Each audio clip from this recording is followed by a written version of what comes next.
রাজাদের রাজা প্রভুদের প্রভু যীশু খ্রিস্টের সুমধুর নামে আন্তরিক অভিবাদন।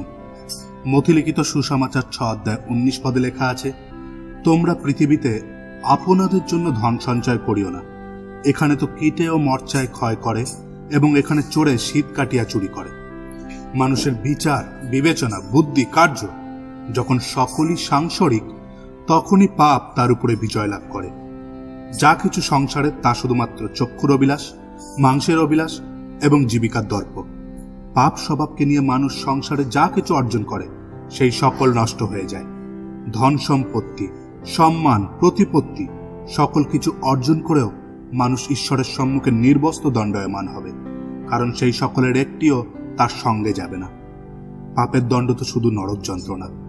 উদ্ধার কেবলমাত্র প্রভু যীশু খ্রিস্টতেই, কারণ তিনি নিজের জীবনকে দিয়ে আমাদের জন্য মুক্তির পথ প্রস্তুত করেছেন। যে তাকে বিশ্বাস করে ও নিজেকে সমর্পিত করে সে অনন্ত জীবন লাভ করে। সে পরম ধন স্বর্গে অর্জন করে, যা কেউ কখনো তার থেকে কেড়ে নিতে পারবে না। এই বাক্য বুঝতে ঈশ্বর আপনাকে অনুগ্রহ করুন। ধন্যবাদ। কালভেরি পরে ক্রুশে